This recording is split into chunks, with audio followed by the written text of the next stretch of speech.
Hello, കുറേ നാളിന് ശേഷം ഞാൻ ബസ്സിൽ പോകണം കേട്ടോ. അതും ബസ്സിൻ്റെ ബാക്ക് സീറ്റിലിരുന്ന് എൻ്റെ ബാക്കൊക്കെ ഒരു വഴിയായിട്ടുണ്ട്. പിന്നെ അവിടെ നേരെ ഈസ്റ്റ് പോർട്ട് ഇറങ്ങിയിട്ട് നേരെ ഞങ്ങൾ ഓട്ടോയിൽ പോകുന്നത് എൻ്റെ ഐ ഗ്ലാസും മോളുടെ ഐ ഗ്ലാസും ഒന്ന് ശരിയാക്കണമായിരുന്നു.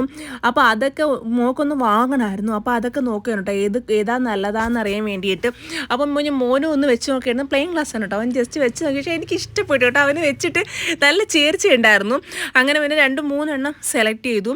എനിക്കിതാണ് കേട്ടോ ഇഷ്ടപ്പെട്ടത്. എനിക്ക് മോൾക്കൊക്കെ ഇതാണ് ഇഷ്ടപ്പെട്ടത്. കൊള്ളാം കേട്ടോ, നല്ല ഇതുണ്ട്. അങ്ങനെ പിന്നെ ഏകദേശം ഇത് തന്നെ സെലക്ട് ചെയ്തോട്ടോ. ഇത് സെലക്ട് ചെയ്ത് 4 ദിവസം ആവും എന്ന് പറഞ്ഞ് അങ്ങനെ പേയ്മെൻ്റ് ഒക്കെ ചെയ്തിട്ട് ഞങ്ങൾ ഇറങ്ങി. ഞങ്ങൾ വന്നതെന്ന് പറഞ്ഞാൽ ഗവൺമെൻറ് ഐ ഹോസ്പിറ്റലിൻ്റെ തന്നെ ഒപ്റ്റിക്കൽ ഷോപ്പിലായിരുന്നു കേട്ടോ. അവിടെ ആകുമ്പോൾ റേറ്റ് കുറവിന് കിട്ടും. അങ്ങനെ പിന്നെ അവിടെ നിന്നു. പിന്നെ ക്രോസ് ചെയ്യാൻ വേണ്ടിയിട്ട് കുറേ നേരം ഇങ്ങനെ നിൽപ്പാണ് കേട്ടോ.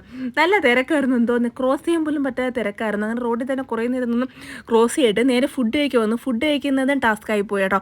ഉച്ച സമയം ആയതുകൊണ്ട് തന്നെ നല്ല തിരക്കായിരുന്നു. കുറേ നേരം വെയിറ്റ് ചെയ്തിട്ടാണ് ഫുഡ് കഴിക്കാൻ തന്നെ പറ്റിയത് കേട്ടോ. ഞങ്ങൾ അങ്ങനെ അടിച്ച് പുറത്തിറക്കിയ അവസ്ഥയിലായിപ്പോയി.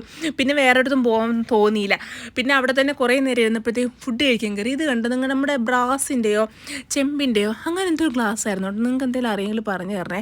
അങ്ങനെ കുറേ നേരത്തെ ഇരിപ്പിന് ശേഷം ഫുഡ് വന്നു. ഫ്രൈഡ് റൈസും ചില്ലി ചിക്കൻ പെറോട്ട ആയിരുന്നു കേട്ടോ. അങ്ങനെ ഫുഡ് കഴിച്ചു. പിന്നെ ഒരു ഐസ്ക്രീമൊക്കെ, ചോക്ലേറ്റ് ഐസ്ക്രീമൊക്കെ കഴിച്ചു. ഞാൻ ഫലൂദ കഴിച്ചു കേട്ടോ കുറേ ദിവസത്തിന് ശേഷം. അങ്ങനെ ഫലൂദയൊക്കെ കഴിച്ചു നേരെ ബസ്സിൽ തന്നെ തിരിച്ചു പോയത്. ക്ഷീണം കണ്ട മോൻ ഇറങ്ങിപ്പോയി. അപ്പോൾ നാളെ